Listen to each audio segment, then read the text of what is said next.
Day 3. Hello, welcome to Adobe Live. I am Robert Jennerat III, aka Robzilla, and I am here with Rocky Roark the 12th. Nope, just kidding. And today as a matter of fact, this whole entire week, we're doing mobile illustrations. So we got some pretty dope illustrators here with us this week. If you missed all this week, you can catch us on replays. Some good times that has been documented for you to binge watch a little bit later. And Rocky, tell us a little bit about what happened within the last 2 days. So the last few days, we started working on a Kaijū-inspired movie poster. The first day, we spent a good amount of time working on the sketch behind the illustrated poster. And on the second day, we worked on the line work of that poster. We started the sketches in Adobe Photoshop Sketch, and we did the line work in Adobe Illustrator Draw. And so today, we're actually going to be finishing up the illustration. We did some fill color in yesterday as well, and today we're going to be doing shading and color. Cool. So, where's everyone from? Yeah. Who we got in the house? Yeah, who's in the place? Who's in the place to be? Rocky and Rookie, but he's no longer a rookie. Yeah, still Rookie. Also, in case you guys may have missed the live streams, I did create a landing page on my website, www.rockyroark.com/Adobe-live. And I do have in there the live streams from the last few days, as well as sketches and screenshots of the illustrations that we've been working on, including the last recent version that we showed in yesterday's live stream. Yeah, man, we got Long Island, we got Virginia Beach, we have Canada coming in real strong, we got Long Beach coming in strong, we got Cleveland in the house, Orlando, California, San Diego. Someone's representing for you. Yeah, Dustin. Yeah. Great guy. Yeah, man. So, All right. When you're ready, I guess we're ready. Yep, I'm ready. Let's jump into it. So, from yesterday, I went through and I actually spent some time last night working on this illustration just to fill in a little bit more of the grayscale colors in there, just so that we had a nice jumping off point. Now, once we have these values in here, the next part of this process is to then go through and add in the shading. So that's what we're going to do today. What I'm first going to do, let me make sure all my layers are in a good spot. So I'm going to go below all of my line layers, and I'm going to create a new draw layer. This time we're going to do something different. Because this is going to be shading, we're actually going to go into the layer settings. We're going to drop the opacity down to, my favorite spot is 35. I believe yours was what, 40? For opacity? For opacity? 40, 30, something like that? 30. 30? Oh, well, it depends And on then, which value I'm going for. Okay. And then I'm going to change the blend mode to multiply. And so what this is going to do is it's going to allow us, everything that we put on this layer is already going to be set to an opacity. So you can see a good example right here. And we're going to be doing all the shadows in purple. Okay. A nice cool color, like you mentioned yesterday. Cool shadows, feel a lot better. What was the thought process behind that? Cool colors recede, warm colors advance. Perfect. I couldn't remember exactly, so thank you. All right, so like we've started before, we're going to start here with the shadows here. But while I'm doing that, I believe you have something to add. I gotta add something. Yeah, they're yelling at us in the background. You don't see it, but Gus is like waving like, "Don't forget, don't forget." Oh yes, right above the chat. I'm playing with everybody. Right above the chat is the challenge tab. So if you look above the chat window on your right above that is the challenge tab, and the challenge for the day is International Women's Day. So you can go ahead and check that challenge tab out. Me and Rocky will be judging your work a little bit later. You guys kill me on that. You know? Yeah. Jeez. Yeah, Zilla's not judging. Zilla's not the bad guy. Okay. I'm in that no judge zone since you're using purple, just like that gem. But Rocky will be selecting a winner, and that winner will receive like a year of Creative Cloud. Also, I think you're throwing in a little bit of extra. What's the extra things you're throwing in Yeah. there? So today, for the extra for the challenge. Yeah. So again, we're gonna do sticker packs today, though, because it's the last live stream. I'm actually gonna give them a choice of their sticker packs.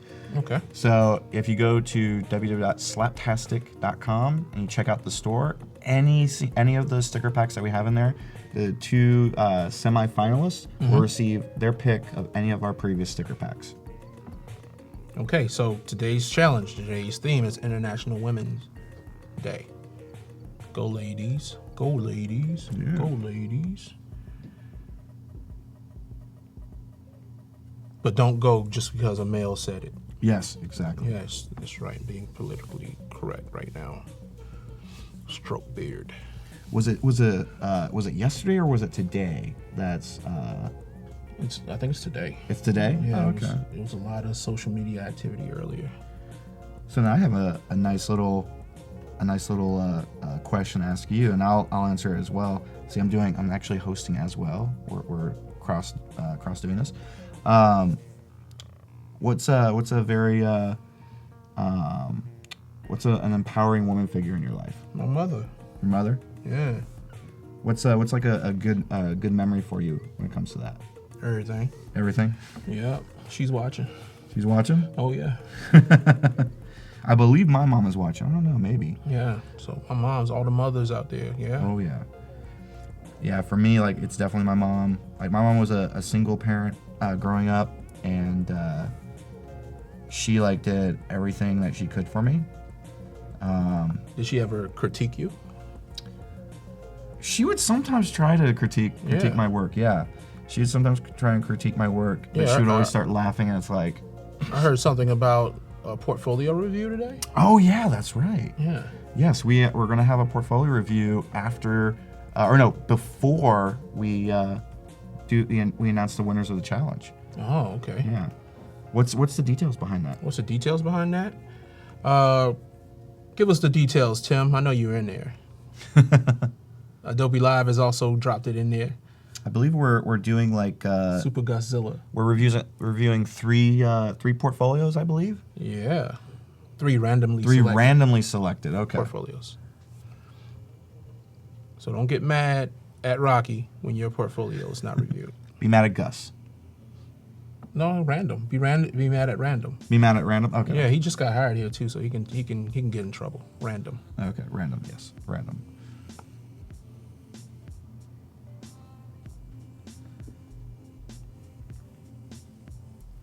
Yeah. One thing that I thought about when I was working on this, working on filling up all this extra little bit of details last night was, I actually kind of like when there are mistakes, because like it makes it feel more real. Because I don't know about you, but whenever I see like street art or things like that in the wild, I actually like looking for the imperfections. And so I've become a lot more now less of a perfectionist when it comes to certain illustrations or certain styles of illustrations. Yeah, I personally, I don't worry about it at all. I'm a human, so it has that humanistic effect. Even though Exactly. We're not computers yet. we're using these high-powered machines to actually enhance our expression. Yep. But to me, sometimes if there's like little spaces, little gaps, a dot somewhere that's not supposed to be, I think it adds character. Oh yeah, like, because like for instance, you see like this little part here. Like I could go back, find that layer, remove that, but that gives it a little bit of character in my mind. It shows that it wasn't created, just by a computer, but a human behind a computer, or in this case, a tablet. Yeah.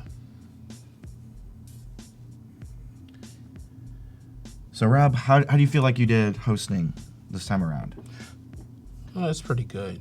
I'm looking at a question from Alicia. Ooh. She wants to know more about the iPad stand. Well, I'll let you talk about it, because this is you're the one that actually brought this okay. iPad stand out here. Yeah. I did that? Yeah. He pulled the strings. He hooked the Adobe Live up. Oh, yeah. Actually, I can't take credit for it. Credit goes to the good folks at Elevation Lab. So this is the draft table by Elevation Lab. And since the first word of their name is elevation, then they actually give you like 3 different layers to raise it up. Yeah, and this thing is really heavy too. It's like really heavy duty. So it's like, it's not gonna, I don't feel like this would, I've had other stands that are kind of flimsy, but this is like really like, I feel like this isn't just gonna fall down. Yeah. And it comes with some extras. It actually has a holder for your Apple Pencil. Oh, really? So like if you're working at your desk, you can just put your Apple Pencil in that holder and Oh, okay, cool. like get up all fancy and proper after you do it. It actually has, for those of us who would like to rest our wrist, it has a silicone cushion or a gel cushion that your And wrist can that's close onto. this one right here? Yeah. Yeah, so that's this right here. I'll try using it. Yeah. I'll try to see how it is. I'm not used to using one of these things, but I'll try it. Yeah, that's gel too. It's not memory foam. Yeah. Nice and soft. Yeah.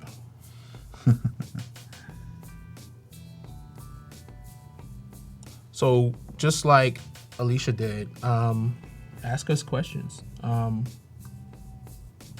Jimmy wants to know, do you find it weird to draw at that angle? To draw this angle? At that angle. At this angle? I mean, like, I'm wondering what he means by that, like having the iPad propped up like this, Yeah, I think or he means like that. No, Yeah. in fact, actually feels more comfortable. Like when I have this flat on the table, that feels uncomfortable to me a little bit. Because a lot of times when I'm drawing at home and I'm not using the iPad Pro, or when I am using it, I'm usually like sitting with my knees up and I have it propped up against my knees. So I always usually have it elevated. And of course I also have my own like easel thing as well. So I actually prefer working this way. It's when I have it flat that's a little bit uncomfortable. They try to get me to have it flat for a nice little GoPro image, and I was like, no. Nope, can't do it. Being a diva.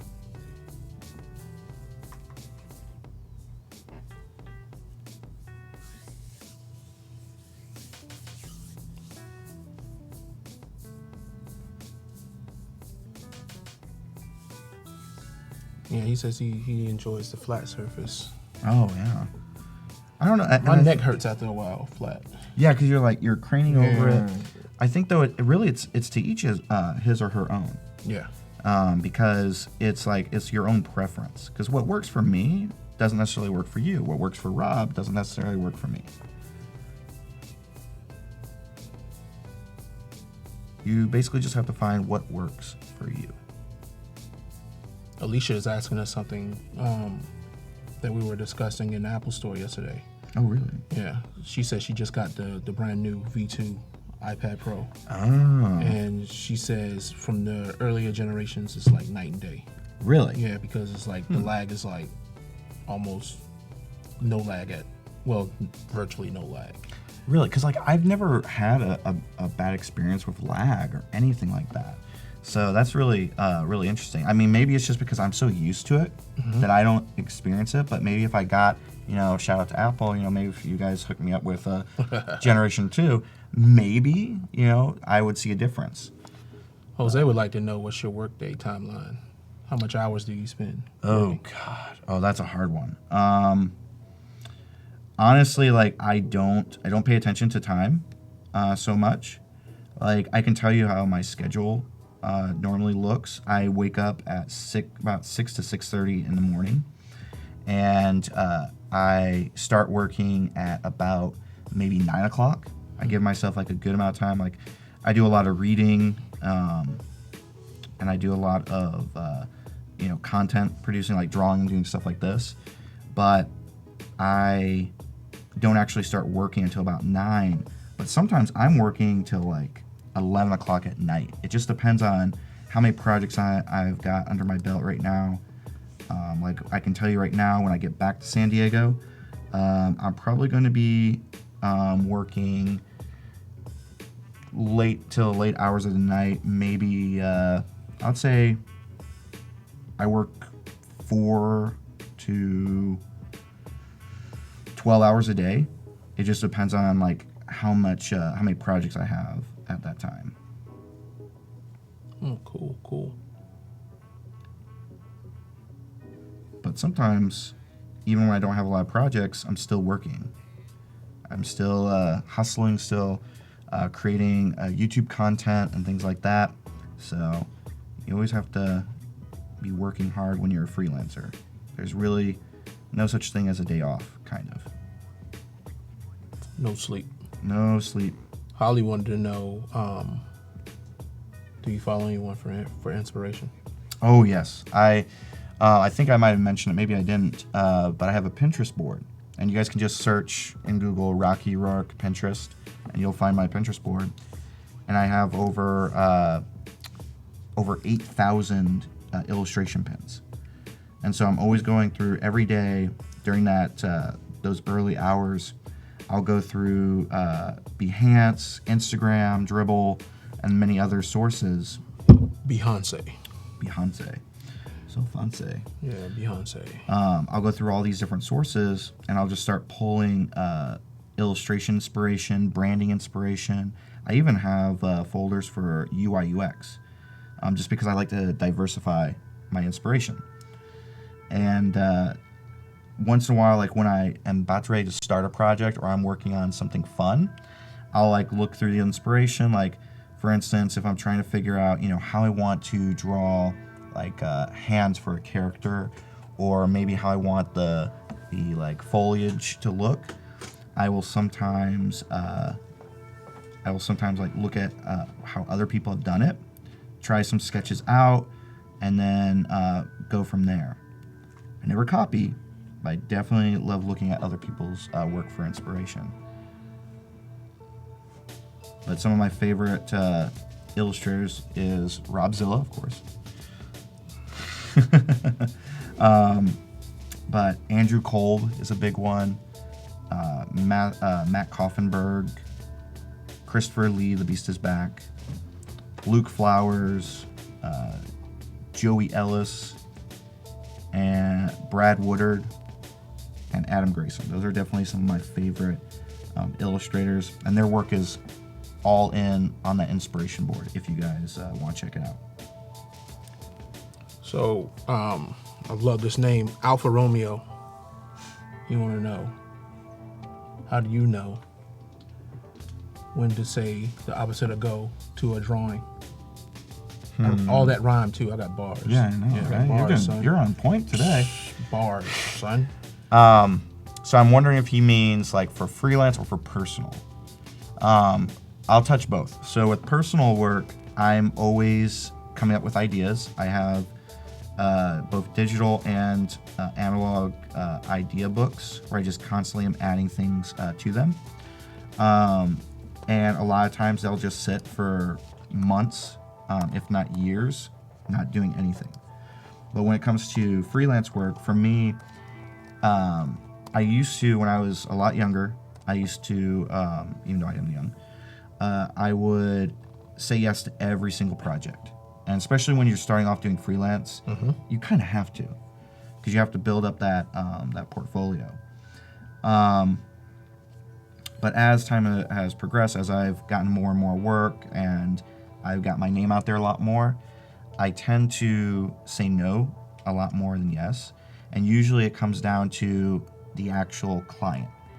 I tend to try and stay away from one and done engagements, meaning projects where they're coming to me for one quick illustration and there's no possibility of working together more in the future. And the reason why I say no to those is because I prefer to create partnerships with my clients. So that's like the one of the biggest reasons I say no. But also, of course, I will work with clients if the budget's not there. But sometimes people come in with like, hey, I would love for you to do a t-shirt design for me. Here's $100. I'm like, I can't do that. Sometimes I want to do that because it's the idea they have is cool, but I also have to respect my other clients, because doing a project for $100 or even respecting myself, it doesn't make a whole lot of sense. Hopefully that answered your question. Cool. Dan wanted to ask me a question. He wanted to know okay. how do I juggle being a father, being a teacher, and I guess the freelance life altogether. And to answer Romeo's question, like, to be truthful with you, you're never done. Mm-hmm. But as far as that time management thing, it's basically like sometimes I wonder how how I manage all that stuff. But a lot of my stuff is done internally, like mentally. I'll get an idea and I will go over that drawing almost like 100 times in my head. Mm-hmm. But it looks like a time lapse feature. It's going that fast. And I'm ironing out every problem that I possibly can think of that I can run into that day. So if I happen to leave my keys at home or if I left my wallet at home, it's because I'm sitting there thinking about a drawing. But basically, that's how you do it. And you got to have a loving wife that's willing to have your back. Definitely. We had another question about animation. Somebody wanted to know. I think it's Alicia wanted to know. Alicia Blau would like to know, do you do any animation? Have you ventured into that domain yet? I've done, in college, I did animation. I took classes on it. I know very little. It's something I would love to do, but I also work with animators. I create illustrated storyboards that they then go and animate in Adobe After Effects. But I myself, there was a time last year where I told myself, okay, I'm going to spend 6 months and I'm going to learn Adobe After Effects, relearn it, and really push forward with it. 6 months later, still hasn't happened. And that's because I realized, okay, this would be like me being a web designer saying that I'm going to now go and learn how to create vector illustrations. So it's like, it's a beast. Do I want to do it? Yes. Do I think I'll be able to eventually do it? Maybe, but right now, unfortunately, no. All right. Yeah, Jimmy wanted to know, would I turn down a job for one of my rival sports teams? Like, ooh. Who would be the rival sports team? I wouldn't turn down a gig for a rival sports team. Oh, really? Yeah, my favorite sports team might need to step it up a little bit. In my opinion, step it up if you don't want me to do some work for a rival. Keep me busy, so therefore I won't have to travel across the country and do work for another team. But Jimmy, to answer your question, there's like one team that I definitely wouldn't do any work for until they make a change, and that would be the Washington football team. Really? Yeah, I'm one of those folks who take issue with the name a little bit. So. Oh, okay. Yeah. I got, like, we had the discussion about ethics code, like certain things that you just won't do art for because you'll be promoting something that you don't believe in. So that comes into effect too. Jose had a question. He wanted to know, how do you manage your files? Do you use any backup platforms or systems, or? I use Dropbox. Dropbox is my number one way to save things out. I also have 4 hard drives on my desk. So I save out, especially because I do YouTube videos, I save out my YouTube videos all onto 3 separate hard drives just in case, so that I have all those things backed up in case, God forbid, a crash happens, which it could happen. You never know. But when it comes to my illustration files, I have things, every time I create a illustration or an image of an illustration, I always back it up to the cloud, to whether it's Google or Creative Cloud. I always back things up. That way I have them in multiple areas. Because you just never know what's going to happen. Will has a message for you. Oh, really? Yeah. What's the message? Oh, I'm not showing it. Okay. Yeah, don't read I know. I'm like, I remember what you said. Just real quick. So Will asked if this is, I'm putting on a workshop at Creative South this year, and he asked if this was my first workshop. It's actually not. Last week, Wait, what's Creative South? Oh, yes, Creative South. Big shout. Thank you. Give me a good shout out here. So Creative South is a conference going on between April 12th to the 14th this year. It goes on every single year. it is a beautiful conference in Columbus, Georgia, about an hour and a half south of Atlanta. Okay.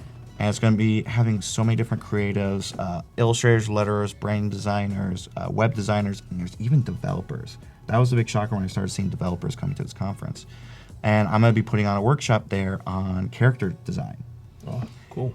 But to answer your question, well, this will not be my first workshop. I put one on last week at Epicurrent's Winter Work Week in Yosemite.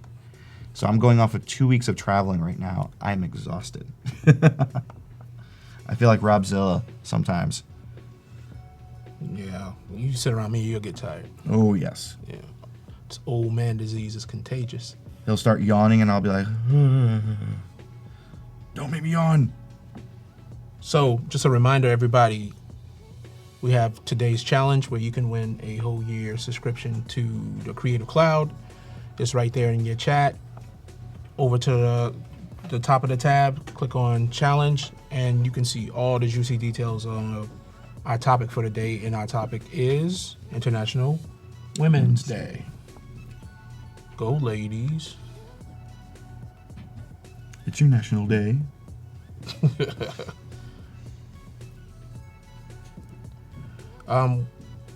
Juan, Rocky's using Adobe Illustrator Draw, Yes. CC. It's a vector drawing application for your mobile devices.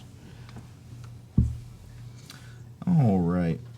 So luckily, because we're kind of like short on time today, we have all these amazing things we're doing.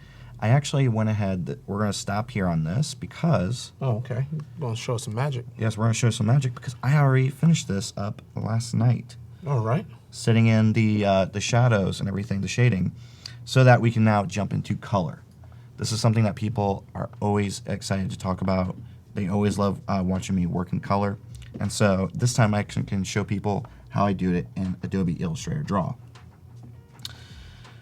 Whew, that was a mouthful. All right. Hey, Ryan, Adobe Max is in LA this year. Oh, yeah. DTLA. Yeah, this year, last year I drove from San Diego up to Las Vegas. This year it's only a small drive up to LA, but it'll probably be about the same amount of time with traffic. LA traffic. Oh, God. Okay, so what I'm going to do here is I'm going to switch to another brush, and we're going to go into the color libraries. So what I normally do is I just go through, because I have this large, extensive color library. Like, it takes so long to actually scroll through it. But what I'll do is I'll like look through and see like what colors I could possibly use for this. Okay. Let's see. I'm trying to think what would be a good color for this Cyclops. I don't want to use blue because I always use blue for my Cyclopses, and we're not going to do that. So I think, because I think I saw some good colors up here. I'm going to try this color here. So what I'm going to do is I have the color selected. I have my layer with this fill. I'm just going to press and hold on the fill, and it's going to recolor all of that area for me. So in a way, it's like because we went through and did all the grayscale first, we filled all that in, coloring is going to be so easy. And we have so that we have enough time to actually play around with it. Okay. So I think that green, it feels good. Let me actually try some other things just in case. There's a recommendation to try orange by Jose. Try orange. Okay, let me find a Jose good also orange. wanted to know what's the color format in Adobe Illustrator, Adobe Photoshop Sketch. Is it CMYK or RGB? The answer to that would be RGB. Usually anything that involves a screen is RGB. The only time that you need to worry about CMYK is when you're going to be sending stuff to print. That orange actually looks pretty cool. Yeah. We'll have to see like how this looks when we add in more colors, but I'm actually kind of liking that. Let's see. Yay, Jose. All right, so let's see. Let's go. We need a nice light color here. I think it might need to be a little bit lighter. Let's see. Actually, let's go for the fins now, because we got these nice fins, and we need a darker color for those. Let's try this orange. This might be about the same color. Actually, no, that's actually good. Yeah, he's rich in vitamin C. Oh, yeah. Vitamin SEA. C. See where I went there? Yeah, boom, boom. You're on point today, man. No. No Starbucks today. No Starbucks today. Yeah. If you're near the Adobe offices and you would like to bring me a Starbucks drink, Hint, hint. you can leave it at the front desk and I'll get it. Okay, so that's looking pretty good. Let's figure out what we should do for the eye. I think, let's go into the color here. I'm going to try the green for the eye here, just to see. Ooh. What do you think about that? Yeah, he looks jealous. You're killing me. All right. So we're using the eyedropper effect to find this color, so we can add some color here. Ryan is like, yo, how are you doing a color refill? So because we have this whole layer, we have here is all the fills. I went ahead and compressed I merged down all of the layers. And so now we have all these fills. So actually, let me do a quick example for you guys to show you like what's happening. So I'm gonna pretend, or we'll actually turn this into gray, just so you guys can see. We'll do a dark gray here. So I'm going to do this gray blob, and then I'll do another gray blob here, and we'll do one more right there. What are you laughing at? They talk about dad jokes. Oh. Okay, so we have these blobs here. So what we're doing is we're just taking this brush, we're applying color to it, and then we're just long pressing on that shape. Whoops. Sometimes it'll do that. We're long pressing on, and it's recoloring it. So we're going to go in here and choose another color for this one. Long press, and it's automatically recoloring these for us. So that's why we do in here, we do this grayscale, we fill it in, because then we can just easily go back and refill with color.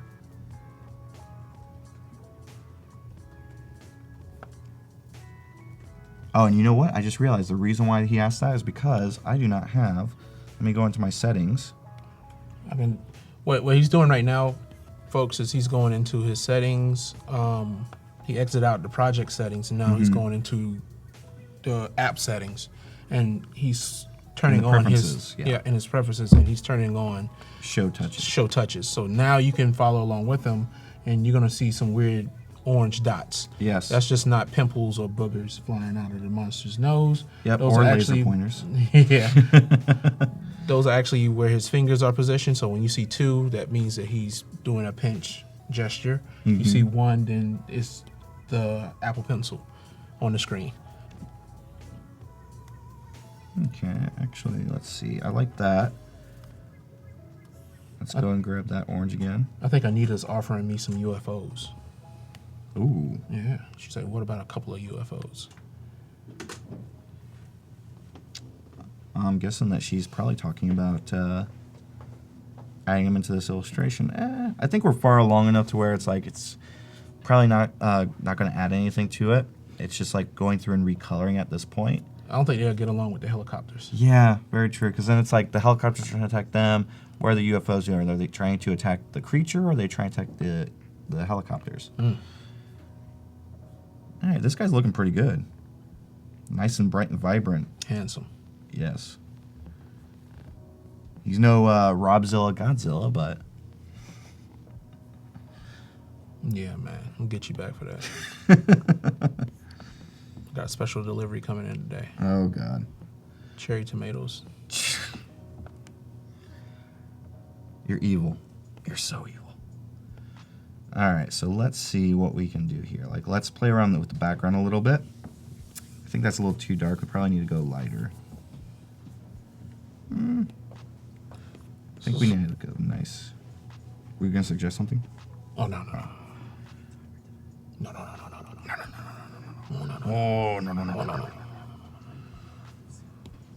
What are we doing here? So Jose wants to know if we plan to convert the colors to CMYK, how we go about doing it. Once you export, like say if you're making it for print, once you export it in your desired desktop application, even if it's Photoshop or Illustrator CC, you can convert your RGBs into CMYKs. Yep. Now you may experience a couple of side effects, like it may mute a little bit, so you might have to adjust the intensity of those colors slightly. But yeah, it works that way. Yeah. And also what I do is, because I have a home printer at home, I always do test prints, because sometimes I will create things in RGB by mistake when I know that I'm going to have them printed. And so I will actually have to do a couple of test prints just to make sure that the colors are in line. The Stranger Things is a great example, because I believe I did probably about 10 test prints just to get the colors right. Gotta love those little notifications. Oh yeah, man.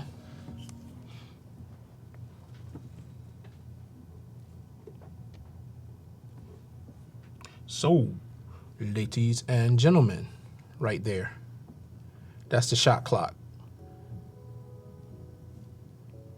to enter into today's challenge to get a year of Adobe Creative Cloud if this guy picks your work as the winner. Boom. And the theme today is International Women Day. A perfect theme. Yes, beautiful theme, strong theme. I can imagine, and I'm going to give someone another idea. You can run with it, or you don't have to, but could you guys imagine a Robzilla, Oh gosh, there we go. Mrs. Doubtfire type situation? No, don't do that. Don't do that. No, I'm not saying that that's necessarily going to win or It anything, won't- but that would be funny. It will not. Funny make to it. see. It will not make it on the screen. Adobe Live will make sure that it doesn't make it. If someone makes that, I will give them a sticker pack. Mm-hmm. Oh. It won't make it to the screen. You bring up cherry tomatoes, and I bring up Mrs. Doubtfire Robzilla. Nah, Oh, man. it won't make it.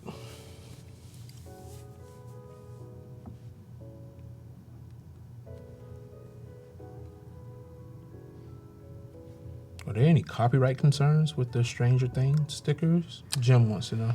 I haven't run into any problems with those. I feel like it falls under parody because of the fact that we're not using their logo or anything in there. It's all like hand drawn from myself, and it just barely represents the character. So I've never had any problems with that.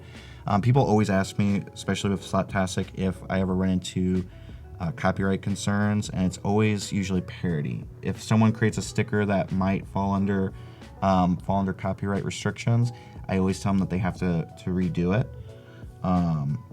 so that they don't run into those anymore. Let's see. I can't believe I've been on here 3 days and I didn't shout out my school because I know they're watching. Oh, Shout out to St. Charles High School in Waldorf, Maryland. let's get rid of this right here. Mr. Stone is in the chat. Mr. Stone? Yeah, and students want to know why all the Robzilla morph ideas. What up with that? It's fun. How about that? It's fun making jokes with Robzilla. Are you kidding me? It's always fun. Blah. Are these your students in the chat, or is it? Yeah. Well, students I interact with, some students are in my class. They should definitely try and submit something. We had students from St. Charles win the Creative Jam last night. Oh, really? Yeah, That's awesome. in DC. Are you sad you weren't there? Huh? Are you sad you weren't there? Always sad. It's the Zilla way of life to be sad. So I actually think that this color, Because if I do the green down here at the base, we're gonna run this problem that looks like foliage. So I think we might actually have to do a different color in the background. I don't know. I was going off the green with the eye. So what are you using to base your colors or limitation of colors? Mainly off of color theory and my own experiences. Color is definitely a tricky thing. Everyone is always asking me how I choose my colors, and really it's just an eye from looking at other examples. But I think what we might end up doing, if we have time, I don't know if we will, but we might try and do a couple of different color options. But I think right here I'm going to change this up. What if you muted it? If I muted it, maybe, because like if I do like this color here, like this like mint green, it's still like, well, let's look at this. Let's undo that. While you're doing that, Donna would like to know what model printer do you use at home to test your work? So I have a Canon, I want to say it, I can never remember if it's Pixma or Prixma. I think it's Pixma Pro 100. I've had it for about a year or so now, I think. And I don't use it that often. It's rare I use it. Sometimes I'll make prints and I'll print them off, but I always do test prints on there if I have a client who's going to be sending it off to a printer. And I test things out myself just to get a good idea of how everything's working.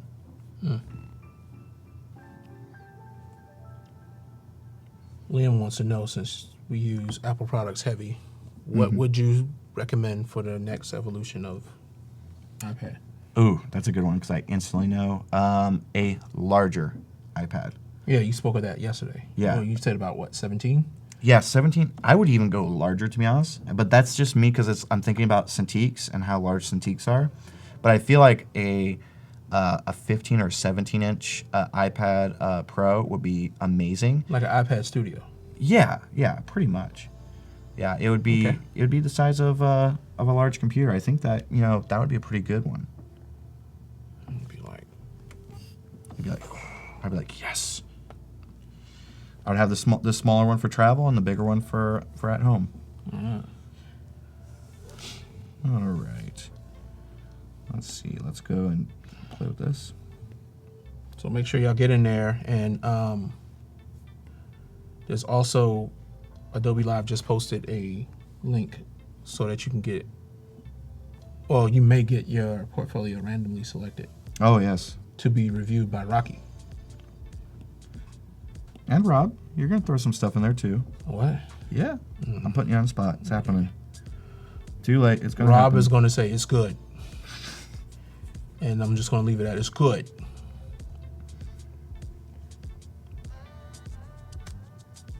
Someone, Esther, wanted to know, like,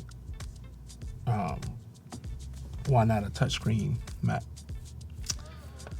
I feel like for me, it would be the same thing as so for instance with the current like MacBook Pro, how they have that bar. Do you have the bar in yours on that one there? Yeah. Touch bar. I'm not a fan of that. I don't see a full use for it in reality, especially when it comes to creating and design. I love it. Really? Yeah, I can program it to what I want to do in Illustrator. Oh, so like shortcuts and things like that. But see, I have the shortcuts already figured out on my with my hands. Yeah. So I feel like I would have to like keep looking down versus just like looking at the screen and hitting all the shortcuts without having to look. So that's like that's my whole 2 cents on that. But I feel like every time that a computer company has come out with a touchscreen computer, it hasn't really done that well. So I don't know, like, and you wouldn't be able to really do the same thing that we're doing here because you would have a keyboard that would get in the way. At least with the covers for the iPads, you can go through and you can remove those covers when you don't need them. But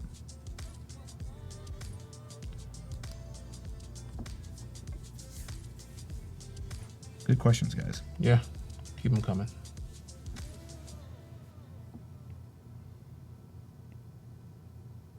Cedric said he would like an Apple version of the Surface Studio. That's basically it's a tablet with that's pretty much a computer, right? Yeah, it stays at home. Yeah, which is, I mean, that's pretty much what this is in a way. Yeah.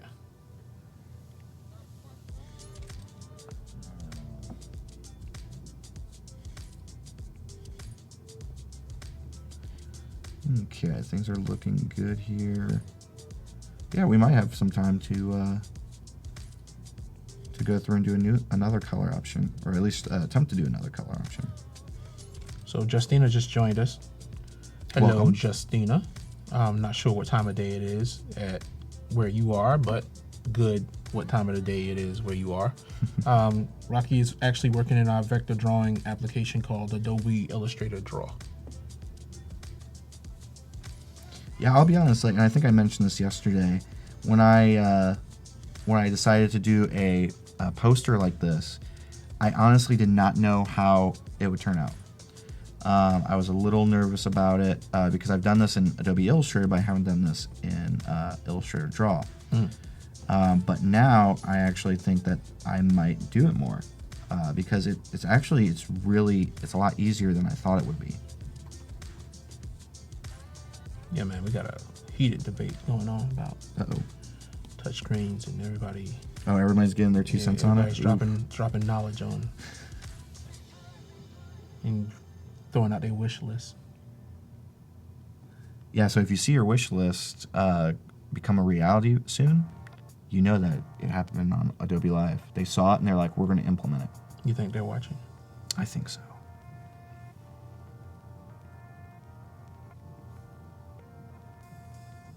I think if we see a package come through in our mailboxes from Apple, they were watching.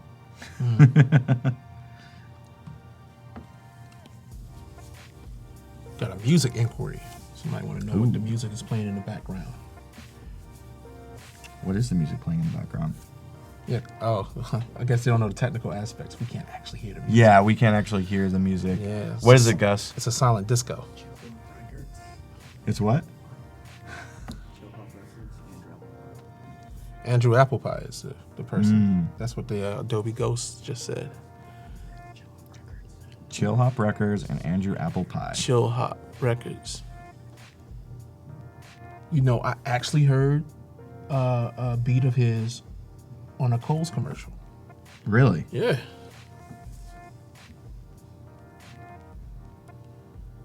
What kind of music do you listen to when you're working? It depends. I'm mainly a jazz bebop person.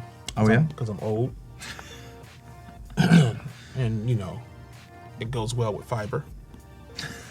But, You kill me sometimes.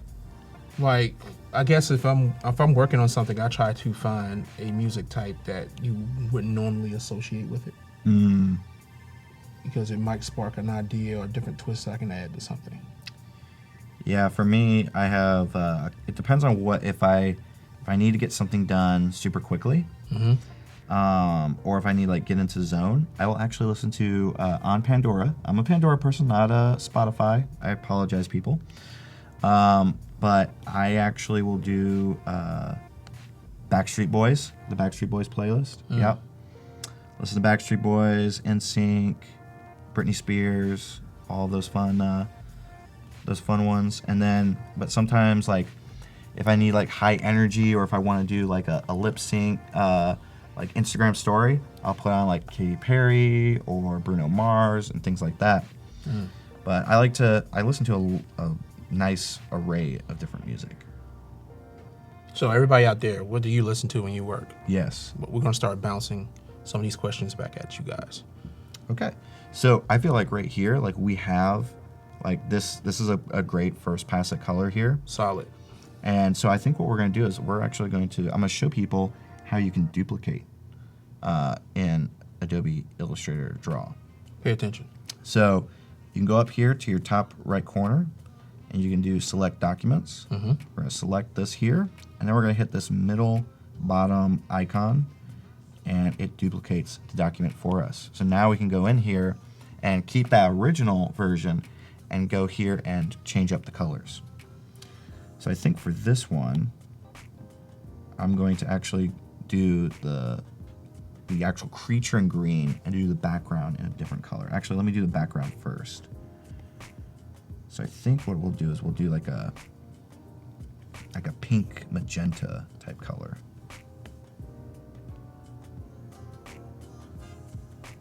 Yeah, I've seen everything from Gangstar to Metallica to Nina Simone. Oh, really? Yeah, popping up on the screen. Whoops. Yeah, like I also listen to, and this is kind of crazy, but I listen to like Irish rock, Flogging Molly. I love Flogging Molly. I'm gonna actually see them in concert when I get back to San Diego next week. Excited about that. Maurice said he listened to DMX. Ooh, that's some good. That's good. My dogs. Yeah. Rock Riders roll. Yeah. A lot of barking.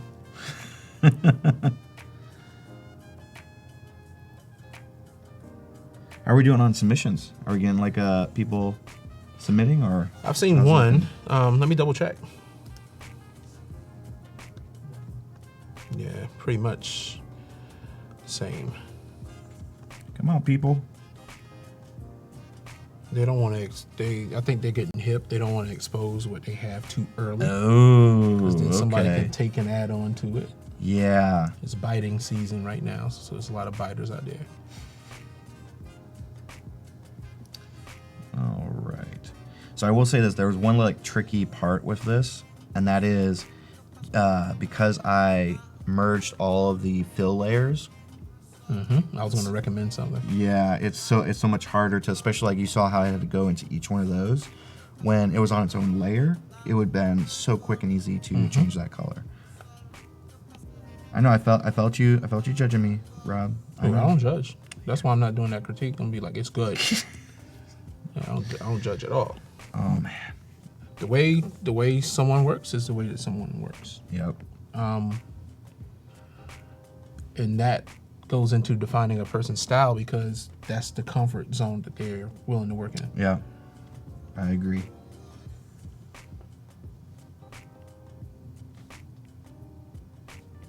All right, this is feeling good. Stray got the whole hip hop playlist.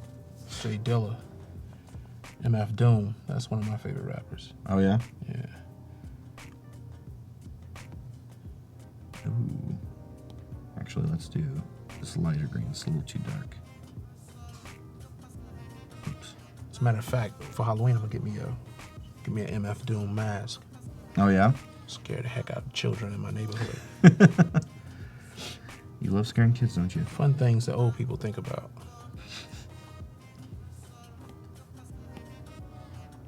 Someone wanted to know in the chat exactly where that band was playing in San Diego. Flogging Molly in San Diego. Oh God. I can't remember. I want to say it was the Observatory or something like that in North Park. I believe that's where they're playing.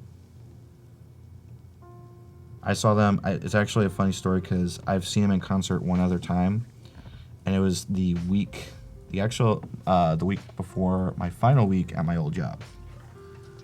And it was at that show because I was really kind of down and out. And it was at that show that I was like, you know what? I'm gonna go full-time freelance. I'm gonna give them a couple more months just so I can save enough money, and then I'm going to go out my own. But unfortunately, that decision was made for me. Yeah. But that's how life happens. Tyrell wanted to know that, by the way. Oh, really? Yeah. Ooh, we're getting close, guys. I I actually kind of like that yellow thing there. 35 minutes.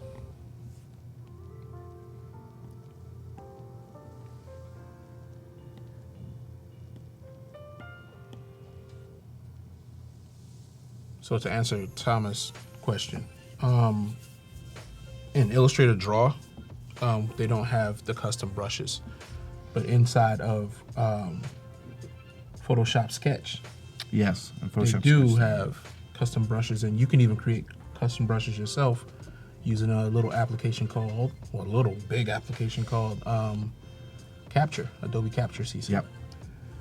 See, I don't use Capture to create brushes because I'm not a big a brush person. But what I use it for is I use it for color. Yeah. Select color palettes. Oh yes, because like especially walking around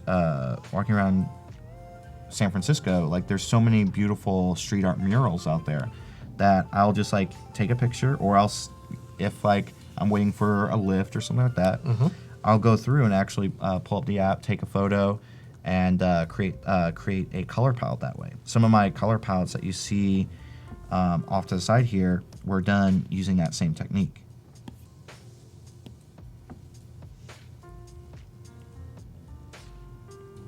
Yeah, Capture allows you to just roam freely and capture inspiration wherever you go.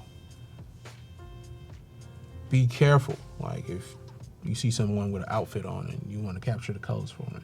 Yeah. Just say, hey, look, I'm going to be using this app and I just want to sample the colors that you have on. Yeah.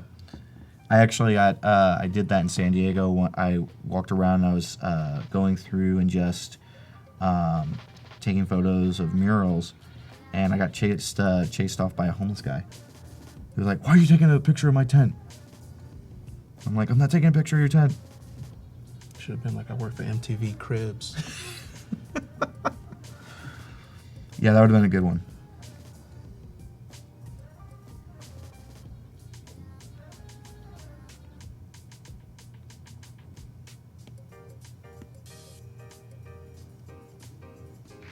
All right, you ready to jump out of that project real quick? Yes, I am. All right, so Chad wants to know, when you were doing your strokes earlier, it just seemed to snap smoothly into position. Yes. So What's the magic behind that? so the magic behind that was you can actually go in and go, we're going to close this out. So you're going into the app settings and Yeah, we're going into the preferences. Yeah, so we're going to go in settings and then preferences. And this is something that's always big. Everyone's always asking me when they see me draw in Adobe Illustrator Draw. They ask me how do I do that? And this is actually something Rufus showed me during my first live stream. Actually, it was in the first 15 minutes of my live stream. Shout out to Rufus. Yes, big shout out to Rufus. Where is he? Big up, Rufus. Under here where it says stroke smoothing, instead of normally, like I think when you first open up the app, it has it while drawing. Yep. And that's when you start drawing, it just stays exactly how you're drawing it. But then when you switch over to after drawing, that's when it smooths. So actually, while we have this open, let's just go, we'll jump into a blank document here. This is with while drawing. So we're gonna just draw here. Oops, let's actually zoom in. So we're gonna just like draw here, and we can see how it's wavy and it just stays wavy. Now we're gonna go back into the settings, and we're gonna switch on after drawing. We're gonna go back in here, and now we're going to do this, and notice how it snaps. It still gives you like a little bit of a leeway, but it helps smooth things out, and it really makes a huge difference. Yep. So while drawing, I'll give you a more humanistic feel to your strokes. You can use those for things that may exist in nature. Yep. After drawing would automatically smooth out your strokes, and you can use that for things that's man-made. That's usually how I tell folks how to tell the difference between the two. Yeah. Or if you just love smooth lines and feel that your hand shakes too much, almost like how the Flash. Yeah, mine, and that's the problem with mine is mine tends to shake a little bit, and so that's why and that's one of the reasons why I don't illustrate in Photoshop. I know that they now have ways of smoothing out your lines in Photoshop, but I still prefer Illustrator. Oops. How many projects do you juggle in a week? It really depends. Sometimes it could be just one project at a time. Other times I'll have it to where I have maybe five projects. Oops, we're still getting that problem right there. So Nancy wanted to know. My best friend Nancy. Your best friend? Yeah, she's my best friend. We'll meet one day. Oh, it looks like we have a giveaway. Yeah, man. I know they were getting a little anxious in there. Yeah. So what do we have to give away this time? Today we will be giving away this sheet of paper. It's a magical sheet of paper. Yeah, it's magical. Watch. Yep. Oh, magic. So we got Adobe app socks because while your hands are getting busy on most of these applications, desktop applications, your feet are actually jealous. So you can get your toes into the mix with these nice, fresh Adobe socks. I think I need to pick up a pair of those. Yeah, pick them up with your feet. So in order to get these socks, what you're gonna have to do is type into the chat and get active in the chat, but I need for you to type cherry tomatoes. Oh, come on. He's you're horrible. So let's get that sock hype going. I'm about psych hack. I was about to say psych hawk. Let's get the sock hype going with the word cherry tomatoes. You can misspell tomatoes. We don't care. Tomato, tomato. Let's get all that stuff going on. Live into the chat. I'm making you look at your keyboard. Yes. And you will be randomly selected to place your feet inside a nice pair of these bad boys. Yes, keep your feet warm. They are unisex.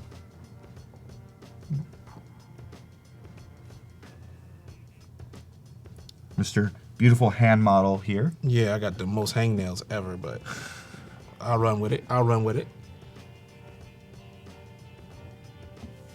Go those cherry tomatoes. I'm not looking at the screen. Cherry totos. Somebody put. I need to say, pick me. And then somebody else was like, ooh. And we got a winner. Oh. Yeah, man, we got a winner, man. Nick Gioia? Gioa? Gioa? Sorry, we're mispronouncing your name. Is he in the chat? Bat Monkey? Bat Monkey. Bat Monkey, okay.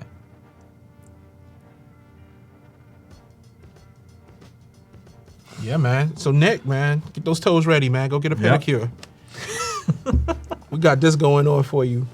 You know what I'm saying? And you got to purposely wear the high water joints so you can show everybody off the wonderful Adobe apps that we all know and love. Roll up your jeans and show them off. This right here is actually Dreamweaver, but it's green. You can't really tell too much on the screen there. It kind of looks yellow. It's see-through. It's picking up on the background. Oh, yeah, that's right. That's right. True. I know. I was going to wear one shirt today, and I realized, oh, crap, it's got green in it. Yeah. Can't do that. So, stuck with the black tee. Yeah, on a live stream, I once made myself disappear. Really? Yeah. That would be pretty interesting. Yeah. The magic of Adobe.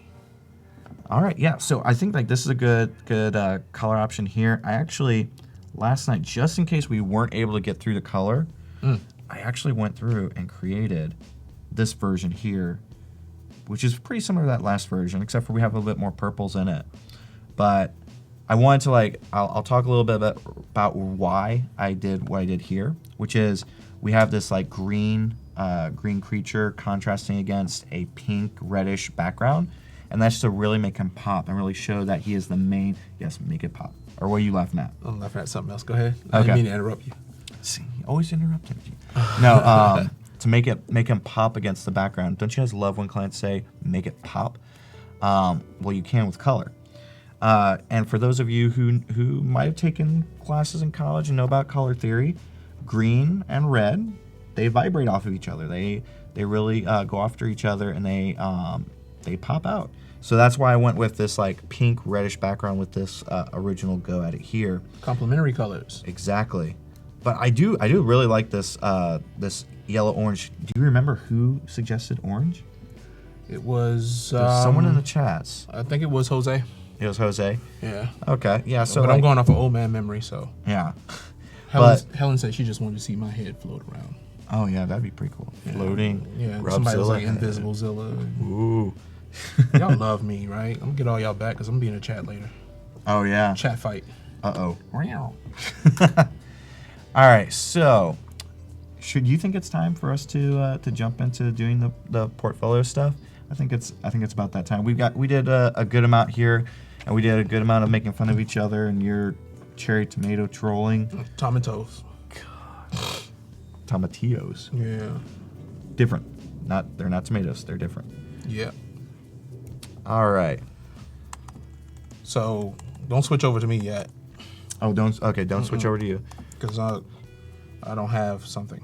Danielle's right. You know, Robzilla, you're not old. I'm very old. No, you're not. You think you're old. Turned 44 Sunday. All that stress is causing your beard to go white. No. Yeah, No, you're not old. Yeah, I turned old Sunday. You're 25 on Sunday, right? Yeah. Yeah, 25. See, he's not old. He thinks he's old. I'm older than him. I'm 27. Whatever. It's payback. It's payback, man. While we're waiting for that, Yeah. let's actually go through here and let's go on this one here, and let's see how we'll see how this time lapse works. But we'll see about generating a time lapse, and let's see, is it going to do it from? Yep, it's doing it from the full beginning. So when we first had that sketch to when we go through and do all the line work, I got some filler stuff for you. Line work. Yeah, so like this is the whole process. This is from start to finish. We started this on Tuesday with the sketching, and then we went on Wednesday and we did all the line work, and then we did all of the filler. So I feel like it's, this is a great thing for you guys to see because, it shows a lot of like the process that I go through. And I'd definitely love to hear if like any of you look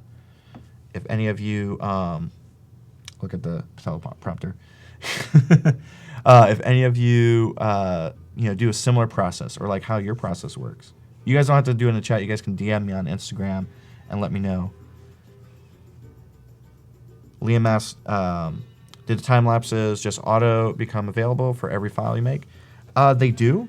Unfortunately, there are some illustrations I've created where they did not have the time lapse because they were created before that feature came out. But for the most part, yes, every single time that you create something in Adobe Illustrator Draw or Adobe Photoshop Sketch, it creates a time lapse. Yep. And the cool thing is that at least what I plan to do with this is I'm going to be exporting it to Adobe Premiere Pro and actually maybe extending that outward. That way I can create a not real-time video, but one that feels a little less sped up like this one does. So that's something you guys could possibly do. Yeah, wonderful, man. Yeah. Great. There's so much going on right now. Yeah? Yeah. Are we ready or do you need me to talk more? I got the spinning wheel of death Oh, no. on the phone. So, yeah. It's okay. Anita says, it's cool that I respond to my DMs. I always respond to every DM on Instagram just in case because I love talking to everybody that follows me. I love answering everyone's question. Sometimes it takes me a while to respond, but I always respond because it's like if you guys are making the time to write me a message, I feel obligated to at least respond to that message. I respond to messages too.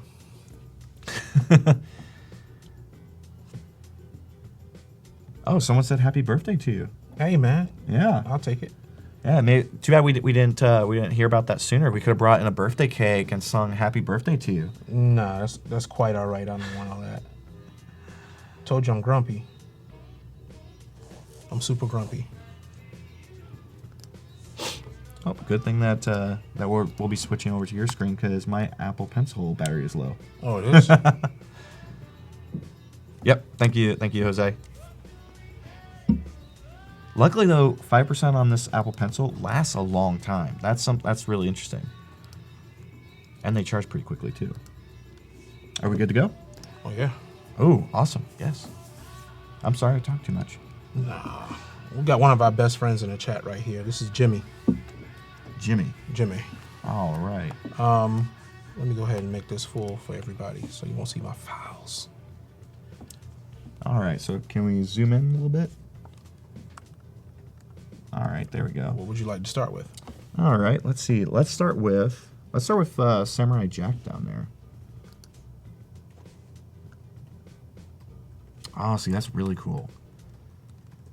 I love like the shadows and the depth that you're showing. Uh-oh. Yeah, what? Technical difficulties, everyone. It's What? okay. Get out of there real quick. Everyone, don't look at what he just had on the screen. Escape. Oh, my escape doesn't work because I'm... Get out of there. Oh, I love when everything's live. There we go. Yeah, you know what I'm saying? Like, only my computer. Yep, only your computer. Only would my do it. computer would do only with something like that. Rodzilla, you know. Goodness. No, I'm old. So I definitely love what you're doing here. I would say that with this piece in particular, the only thing, I feel like his body is really dark from the shadow. I think if you were to add highlights around the edges, it looks like you're doing it at certain points, like on his right leg. You have a little bit of a highlight there to show that he's backlit. But I think if you did it more on the hair, the shoulders, I think that would make him jump out more, and it would really help with the depth that you're trying to do. Let's look at another one. I think there was like a Wall-E right over a little bit more. There we go. Oh, I love Wall-E. So it looks like I'm looking on his screen because it gets a little bit more detailed than this. So I really like what you're doing here. You're illustrating the scene of from this movie. I love this movie for one. I think the biggest thing I would say is the lines are really, really thin and they're really jagged. I think if you were to go through and maybe make them a little bit more prominent and smooth them out a bit, it would look even better. But I love the detail. Like I love how in the moon in the background, you're really trying to show a good bit of texture with a lot of squiggles and line work. Squiggles is a very professional term, by the way.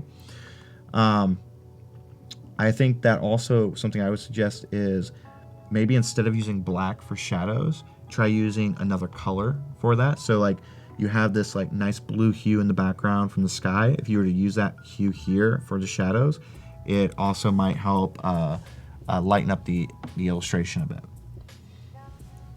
All right. It's good. Let's see. I'm gonna let Rob choose something. Rob choose one of his works on here. So I'm guessing that this is an earlier work, 11. Of course, you choose a Stranger Things illustration. I think right here, I think like you're so close to the character. At first, when I saw the small thumbnail, I didn't know exactly what it was.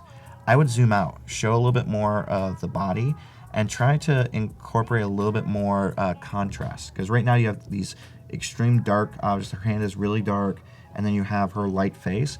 I would change that up a bit and maybe like pull back, add a little bit more detail, show her body a little bit more.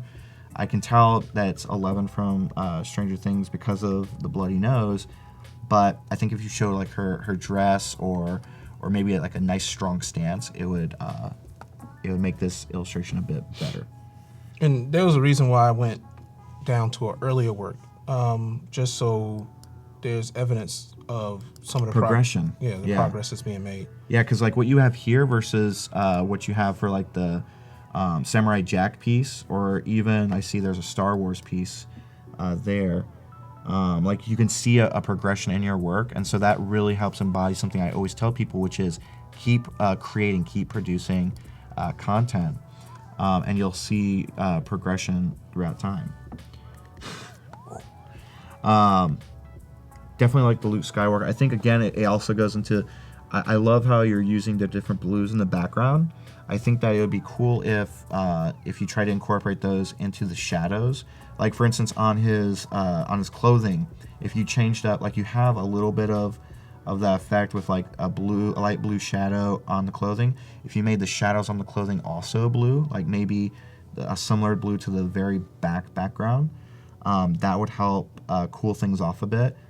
I see that you're trying to do that whole Star Wars poster effect where you have one side is colored with yellow light and one side is colored with blue light. I think the one thing that's kind of taking away from that is the whole head is all yellow. There's none of that blue shading there, and yet you have it in the clothing. I think if you change that up a little bit, or if you made it all blue shadows, that might help with this piece. And Jimmy, feel free to ask questions for us too. Yes, if there's something specifically. Yeah, definitely. You want us to observe. R&R would be an awesome design group. I think it would. Rob and Rocky, Rookie and Rocky. That'd be a good design group. Rest and relaxation. Yes, that's what I think we need, don't we? I don't ever get rest. All right. So this is Anita. She's been very active in the chat. Oh yeah, I think I saw her ask a couple of questions. Yeah. Mm-hmm. All right, so let's jump in there. Let's start with later works and then move into more recent work, so we can see like the beginning stuff and see progression over time. What would you like to see? Let's look at the cat. I'm not a fan of cats, but this is a nice cat. Meow. Yeah, so I like how you're like adding a lot of detail here. You're like focusing on the face, and as you like go down the body of the cat, you start to put a little less detail.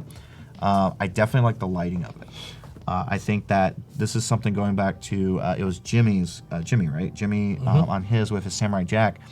I like how you have like this highlight right along the edges of the cat. It really helps to show that it's backlit, and it gives it a little bit more prominence, and it kind of makes it come off of the background a bit more. I think that you're also doing a great job with color as well, because the yellows, golds, and oranges within the cat definitely contrast perfectly with the blues in the background. She said it's like being called on in class.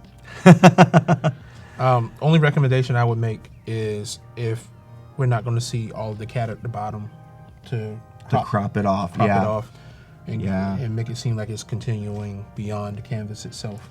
Yeah, because it does have that weird thing, because it's like it almost looks like you're trying to do a bust of like a sculpture, like a sculpture bust. Mm-hmm. But yeah, I agree with that. If you were to crop it off, that would definitely help out. Let's look at another one. Wonderful job on the texture referred to. I wish I could with lighter tones. Yeah, I wish I could do that detail. So I'm horrible at realistic illustrations. So kudos to you on that. Okay, so now, okay. Lieutenant Dan. You chose that because I'm from the Savannah area, didn't you? No, he just chose it. Okay. Just chose it. So I definitely like how you have a variety in your Behance portfolio. First, you showed us a very detailed illustration. Now you're showing us a less detailed illustration, more cartoony thing. So this is actually great. I think that with something like this, when you do these things, I know there are some illustrators out there, when they do go really simple, they take away the facial features. I think that's kind of missing here. I would like to see at least some eyes to make this more of a person versus a cyborg, because that's what I always think of when I see illustrations without eyes. At least it feels more cyborg-esque. But I would say definitely love Forrest Gump. Seen it over 400 times. Great job on this. I like how I think one thing I will say, I see how you have like you're also doing the same thing with shading. Try using a color versus black for shadows. It will definitely improve the illustrations. And yeah, let's go on to the next one. We're putting her on the spot right now. She's like, oh my god, like they're choosing all these things. All right. That's another reason why I picked this, because this could actually be advice for other illustrators in there. I know someone asked, like, when do you know you're done? Yep. You know that you're done when you can take the drawing itself and start pulling away from it and see if it still contains that character. Yeah. And this is a perfect example of it. With the faces being missing, it's easily recognizable. Yep. It makes you question whether the faces need to be there to begin with. Yeah. If an eye gets out of place, then that eye will fall under scrutiny. I like it. It's a good exercise in taking away from what you have. Yeah, and it actually shows perfectly, because instantly when I saw this, I thought Forrest Gump instantly. Yeah. So great job on that. He's gonna have shrimp for lunch. I would love to have shrimp for lunch. I would really love that. Fried shrimp. Oh, so What's next? all right. Which one next? Let's go into. Let's do blonde and pink hair up there. See, I just love seeing the progression because we saw that cat first. Now we're seeing this here, and we're really seeing a progression of your styling, of how you're creating these things, and I can see growth in what you're doing. I love the line work here. I think it's perfect. It's very subtle. It's not overpowering. And I love how I can even see highlights in the hair, actual strands of highlights. So that's definitely a great job on that. The only thing I would say would be like I'm noticing. Let me look on his screen here.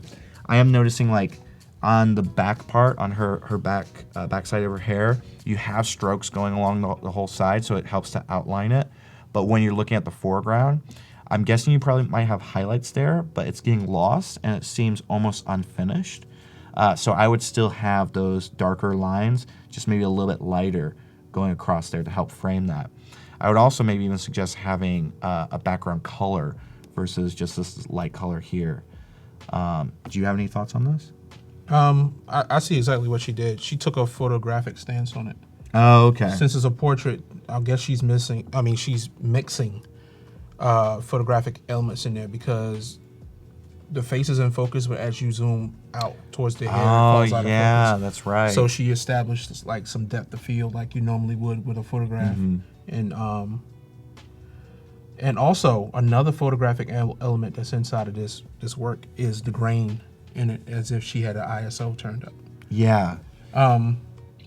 ISO on the camera turned up. So one thing I'll just say, because I saw her comment about how she loves doing hair.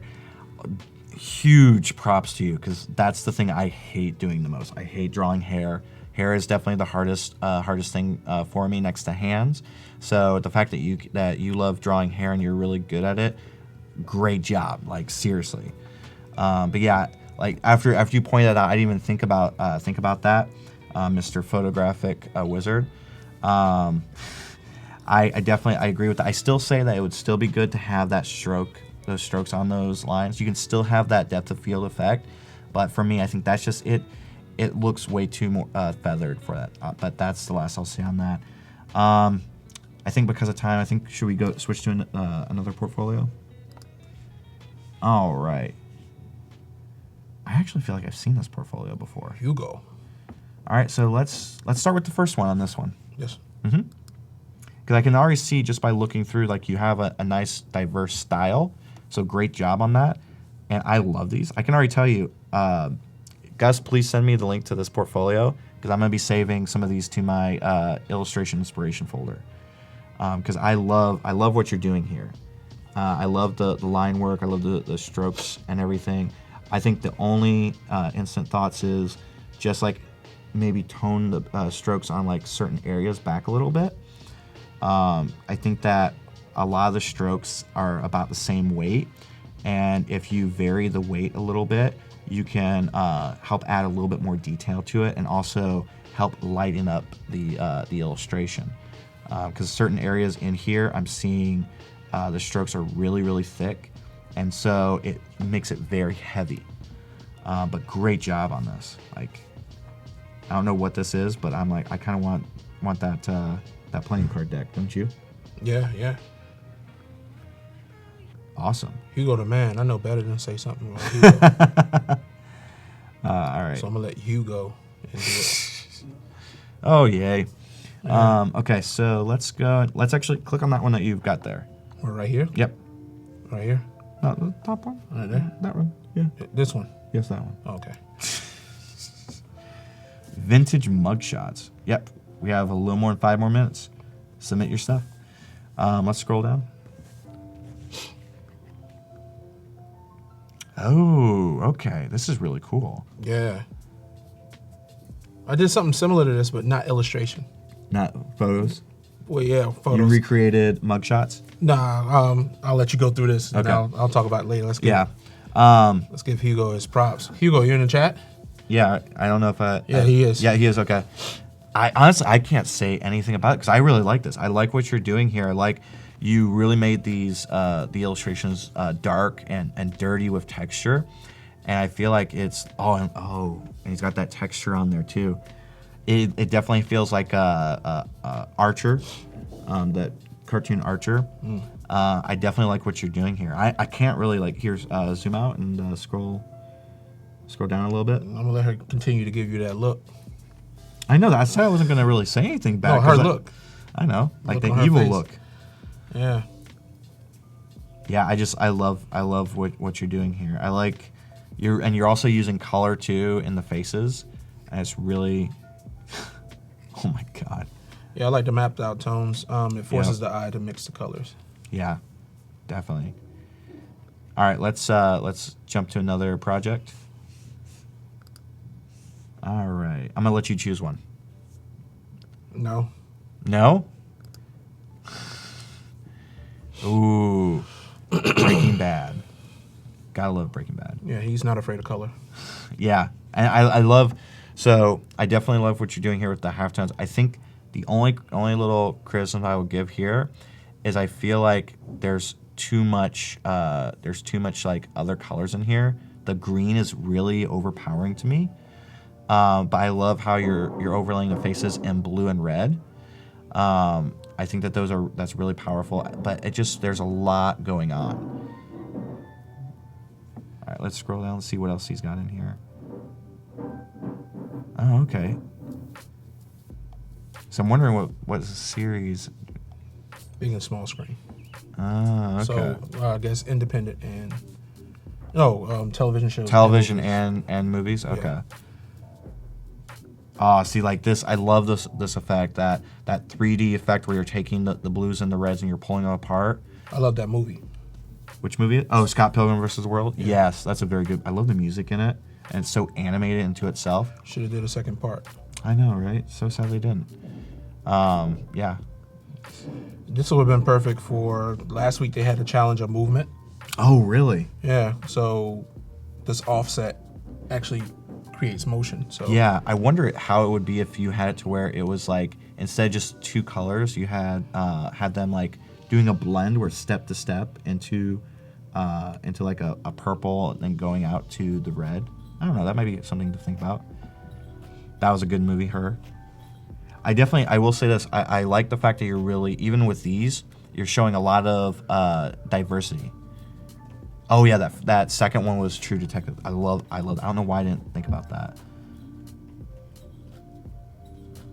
I've heard about this movie. Yeah. So in a lot of these posters, you're changing up the style a bit, but you're also keeping them consistent. Because I can tell instantly that all of these were created by the same person, and so that's definitely a great job. And Hugo, was this a personal project? Yeah. I'd definitely be curious if it's a personal project. Because I love when illustrators and designers do personal projects, because these tend to lead to more work.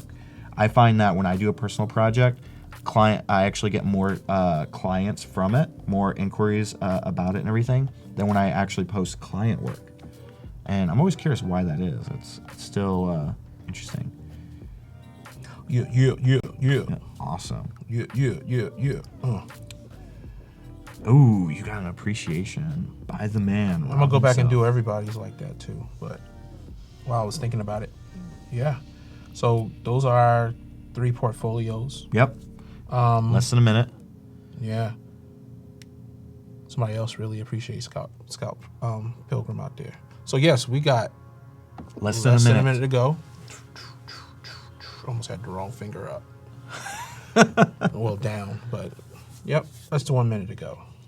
Yes, awesome work, Hugo. So everyone, Hugo, he's in the chat. You can click on their profile pic and go right to that page right there from the chat. But give them a follow, man.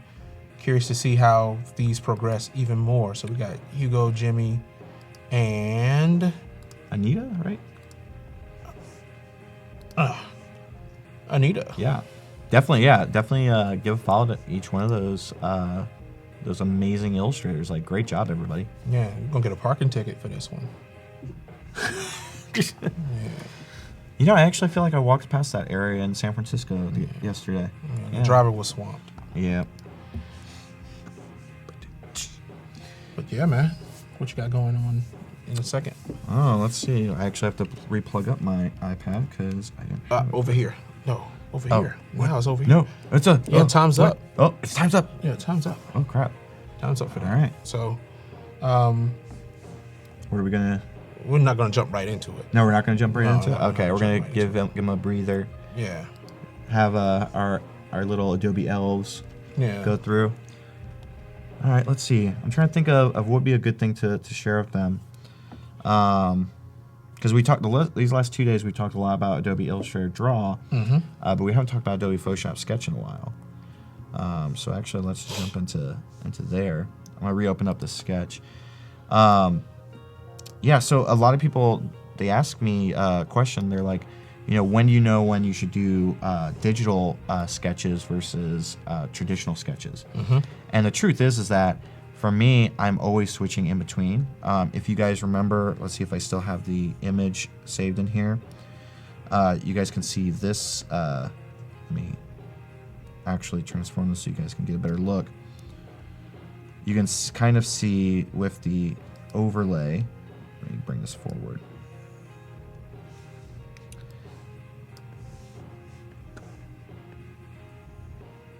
Yep. So this was the original, my original like brainstorming sketch that I did in my Moleskine, and then I went in and completely freehanded the sketch in Adobe Photoshop Sketch. So sometimes what I'll do is when I'm working on client work or working on personal projects, I'll first sketch some things out in my sketchbook just to get like a rough idea of like layout and things like that.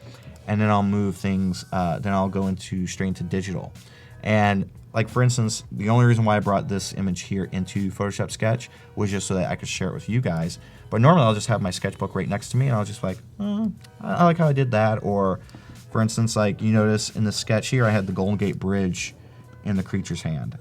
But then after walking across the Golden Gate Bridge, I was like, no, I want to have that in the background of the sketch. Or, he was standing on top of a building crushing it, and I was like, I think I'll just have him lifting up his leg because there's fire underneath it. Let's see. Ethan asked, what type of screen protector am I using? I'm using a textured screen protector. I honestly suggest that anyone who does sketching or illustrating using the iPad Pro, pick up a textured screen protector. There are many different kinds out there, and you don't have to go for the most expensive ones. The ones that I have, which I can't remember the name of it, I'll actually include in that landing page for Adobe Live that I created with all of the videos. I'll create a link in there for you guys. But mine was, I think, $8 for two covers. So you don't have to have an expensive screen protector.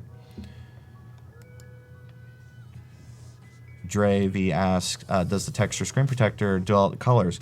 It doesn't dull out the colors. It does create a little bit of noise, but that's about it. Like there's not too many negative effects to it. Once you start actually using it, like if I went so far up into looking at the screen, then I would see the noise. But when I'm working it day to day, I don't even notice it anymore. So that's my suggestion. Oh, actually, what Nick says, he has the iCarez. That's the one I have. That's the screen protector that I have. It does feel a lot like paper, drawing on paper. If you've ever drawn in a Cintiq, it kind of feels like that. It's got a nice little texture to it. I would definitely suggest that you guys pick something that up because it definitely is pretty cheap. Yes, I agree, Kathleen. I love looking at sketchbook pages myself. I actually have a folder. I used to have a folder with all of these sketchbook pages that I would find from other people's process because it really shows a lot. There go that word again, paper-like. Yep. Yeah. All right, so how are we looking? Are we ready? I'm looking fabulous. Yeah, of course you are. Yeah. Got a couple of hairs out of place. But Mark's in the house now. He's like, I'm ready. I'm ready to jump on the stream. All right, let's jump into it. Whoa, wait, can't jump into it yet. Dang. All right, now we can jump into it. Now we can jump into it. Yeah, we can jump into it. You're about to give away secrets. Come on. So remember, chop and block style. Okay. All right, for this one, how many total do we have? I count these. 1, 2, 3, 4, 5, 6, 7, 8, 9, 10. We got 10 that can be 10? touched. Okay. All right, I'm going to say I love the color in this. Great job, Christopher, on the color. I'm going to have to say cut, but great job.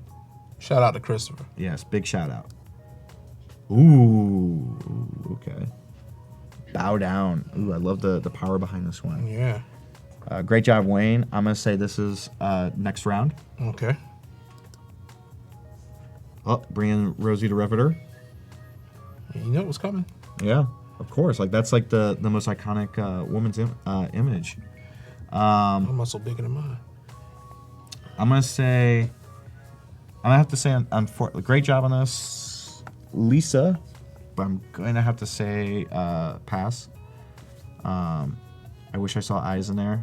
I don't know why I just. I heart mom. Great use of the word mom. Like great iconography right there. The heart. Definitely. I do wish it was a little bit brighter and saturated. So unfortunately, I'm gonna have to pass on that. But good job. Yeah, don't turn this upside down. Oh, definitely one of the most powerful women in cinema. I don't need rescuing. You know what? I'm actually gonna say that's gonna move on to the next round. Girl power. I really like this. Let's see. I like the lettering in there. I'm gonna say let's bring it to the next round. Ooh, I like the simple line work, the nice smooth lines. Kathy, did you use capture to get the texture in the background? Yes, I love to hear how you got the texture. Give us if you're in the chat, let us know. This is definitely next round. Okay. I definitely like this. I love the shading in here. I'm gonna have to say though that this is a pass. I think the only reason why I think it is a pass is I wish there was like maybe a little bit of detail in the background, or some other like element to it. But unfortunately, this is a pass. Do we know who it's from? No. Nathan. Great job, Nathan.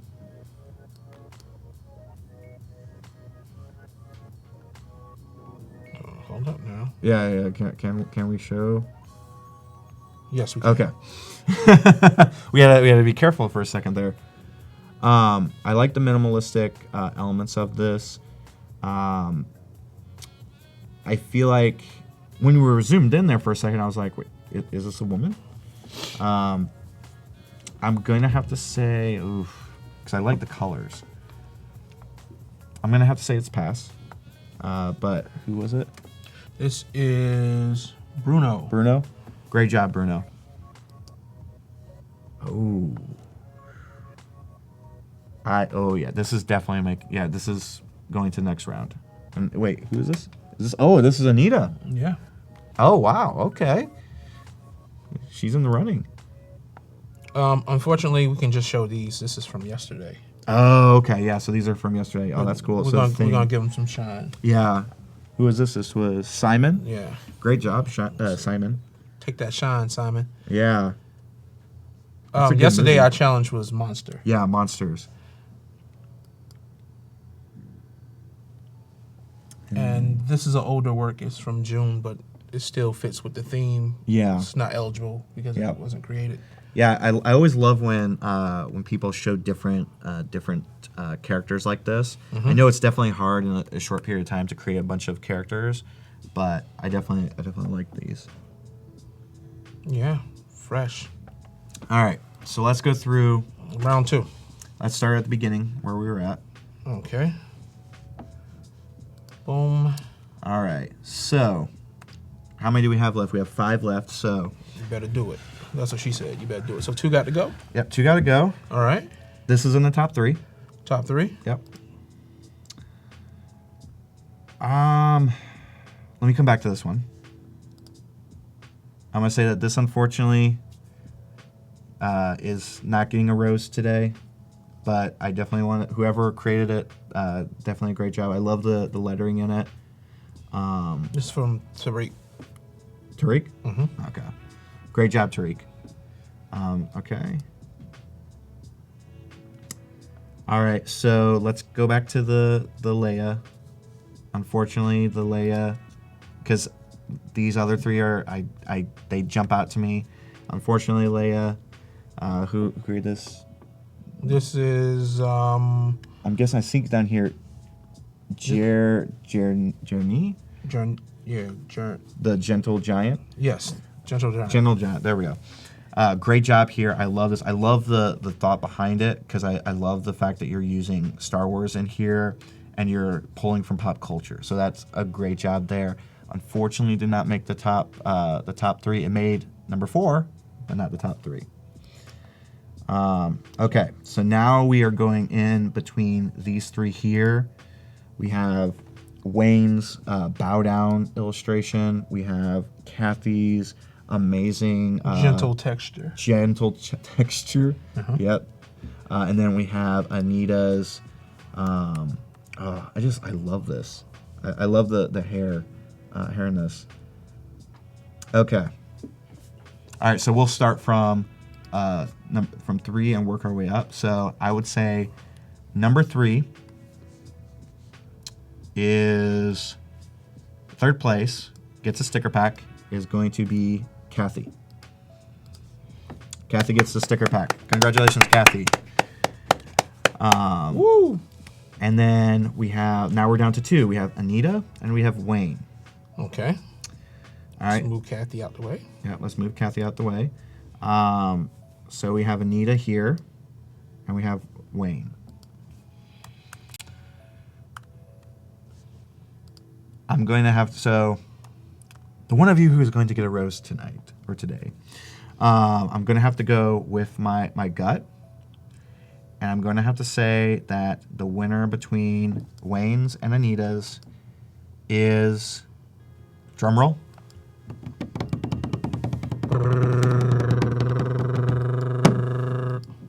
Anita. Anita, you are the winner. Congratulations. I love what you did with the hair. You are very good at hair. Keep creating with that. And I also like the dream catcher in the background. Is this a self-portrait, Anita? Yeah, I'm curious. Is it? she's like not used to all this attention. Well, now you have all this attention. Yeah. Follow Anita too. Yes, go follow her. Bum rush her. Yes. Follow. So Wayne and it was Kathy. She said sort-ish. Sort-ish. Yeah. Wayne, Kathy, definitely send me a DM on Behance, and when I get back to San Diego, I will get you guys a sticker pack out. You can check out either social media or the Slaptastic website, and I will and let you guys choose which packs you are going to get. Sounds good. Yeah. Wow. So we actually have like some extra time here. Let's field some questions. Do you think we should do some questions since we have like what, about 10 minutes or so before Mark jumps in here? 10 minutes? Yeah, Mark's gonna do his thing. Yeah, let's have anyone who has any questions. Mark came in here pumped. Yeah, he was like, whew. He was like, he looked all sweaty too. He'd just gotten back from the gym. I don't know. Tim trying to do a quick draw challenge. Ooh, a quick draw challenge. Oh, yeah, actually, you know what? Let's do that. No. You No? gonna do it? Yeah, I'm gonna do it. You I'm gonna do it. Yeah. Yeah. So this is actual. I taught this at my workshop last week in Yosemite. I call this a freestyle drawing exercise, and basically what you do is you just draw whatever comes up in your mind. You just start creating. I wonder what comes up in their mind. Yeah, I know. First person suggests something. We're going for it. First person suggests something. Let's go. Who got the quickest fingers? I know y'all got like a delay. Great job, Tim. Let's see. Oh, but we also are having. So I'll still field questions. Oh, donuts. Okay. First thing I'm gonna do is draw a donut. Donut. But I'll let Rob ask the questions. All right. So question for both of us. What is it? Play illustration. I think they're referring to the time-lapse playback for the illustration, and if we still have it. Yes, I do still have it, and what I will do is, I don't know if it'll go up today. It might go up tomorrow. I will, if you go to that, let's see if we can get that link back out there, rockyroark.com/Adobe-live. I'll include a clip. Pause. Turn it into a unicorn. Turn it into a unicorn? Yep, unicorn donut. Okay. Let's go. Yeah. Let's actually put the unicorn in here. I thought you was going to add a horn to the donut. No. That's too easy. I know. You like the easy way out. I see how it is. No. Well, the exits are located on both sides of the plane.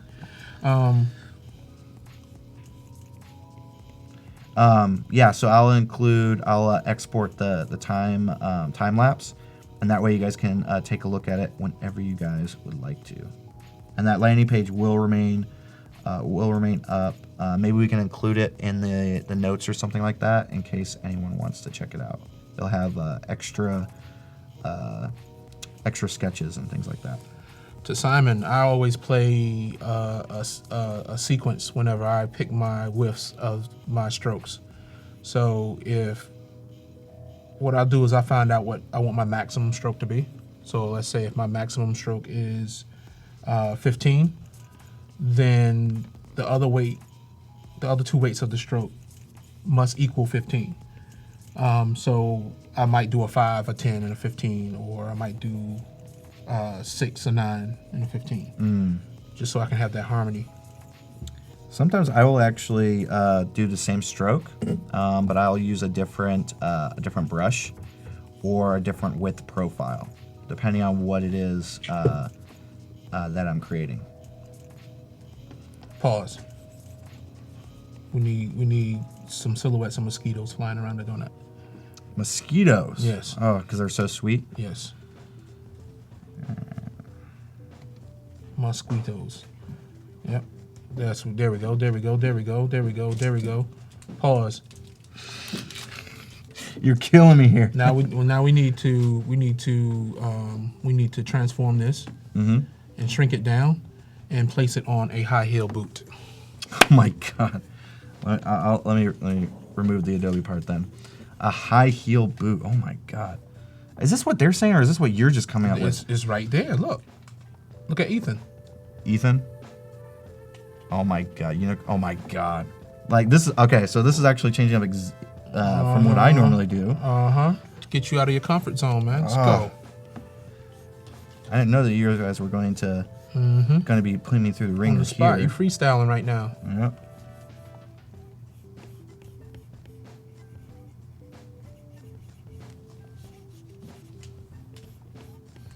Make it a. You're gonna win so much respect for doing this. Yeah, I know, right? Yeah. Actually, I'm gonna make this a little. Dana said, "Go Rocky." Oh yeah, you can show touches on here too, by the way. Oh yeah, you can. Just for future references. You don't have to do it now. Okay. We won't worry about touches then. Yeah. Add a little mosquito in there. Adobe Live say you crushing it. Woo! So in about 11 minutes, probably less than that, we got Kathleen and Mark, Super Mark. He's super pumped today.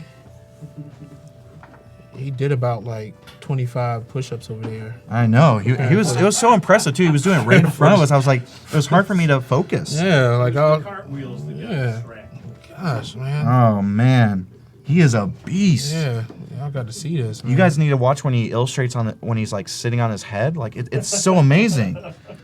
It's toweling off right now too. Yep. It's incredible, man. I know. You're not wearing that Speedo during the live stream, right?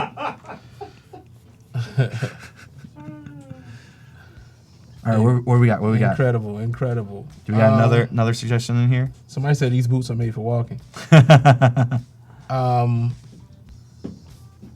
Oh my God. Yeah, now transform again. Let's put it on a lady's back. I know, I saw it. I was like, oh man. Shoulder or something. Or it can be a whole entire back tattoo. Oh man. So what you're witnessing right now is the power of the transform tools, which was recently added to Adobe Illustrator Draw and Photoshop Sketch around around a little bit after Adobe Max, as a matter of fact. Oh, really? I didn't Yeah. realize that they weren't already in there. I had a copy. Ah, okay. Yeah, I had a copy. Oh, so that's where I saw Copy, it. copy, copy, copy, copy.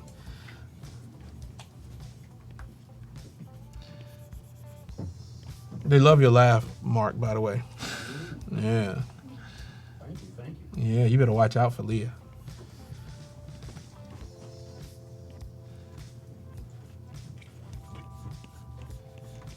I don't think we're gonna get colors in there today, folks. Yeah, we're not gonna get colors, but I'll get like very crude hair drawn in here. Sorry, Anita. I know your hair is way better than when I draw hair, but we're gonna get some of that in there. All right, next. Do we have something? Nothing since making a tattoo. Glad you can join us, John. You missed a great show. But they can watch it later. Yeah, hit that replay button.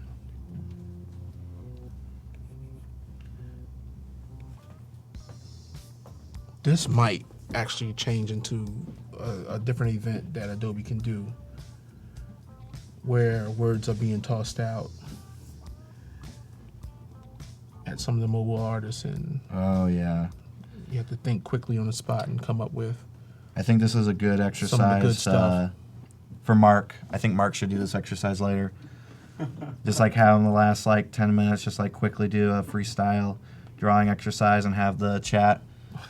You just made him spit out his protein shake. Yep. All right. Get like a nice little Adobe Live shout out in there. Yeah, fresh. My super rough spur of the moment. Nick said zoom out because she is actually a he. Zoom. Oh my god. It's bugging out.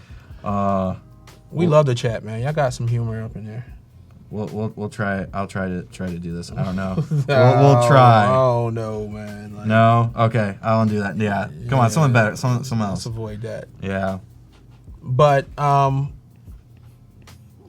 as we were hinting to, we do have Mark coming up next, and he will be with Kathleen, Super Kathleen.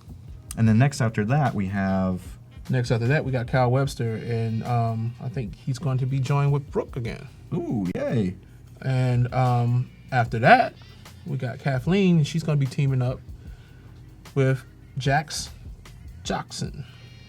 Oh wow, Kathleen is like so busy. She's got so many people that she's hosting. I Okay. know. So it's all right over there for you to look. The wonderful, and that typeface came right out of Typekit. Which Yeah. typeface? That typeface right there. That one. Yeah, Typekit.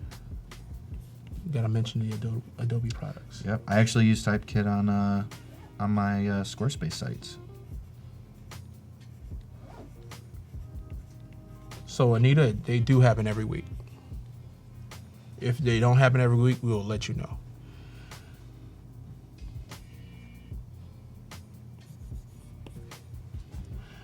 Jessica wants to know what's next week. If you click over, let me jump in my Behance Live. If you right above the screen, there is now playing. To the right of that is schedule. If you click on schedule, you can get like a little sneak preview of what may go down next week. I think it's UX. Oh really? Yeah. Oh okay. Since we have such a little bit of time, I'm just gonna play a quick replay so you guys can see how this evolved. Getting the donut, From then the unicorn. from your suggestions. Yep. Man, look at that. So quick, Yeah. so rough, on the spot. You did it, man. I know. 3 days live streaming. Amazing host right here. Come on, guys. Rookie. Let's hear you give a shout out to Robzilla in the chat. Rookie. Just say Rob or Rookie, whichever Rookie. one you want to do. Big shout out, man. You did a great job. He's Rocky Roark. I'm Rocky Roark. And this is Adobe Live. This is Adobe Live. Yeah. Stay tuned. Yes. Stay tuned, guys. See ya. Scissors.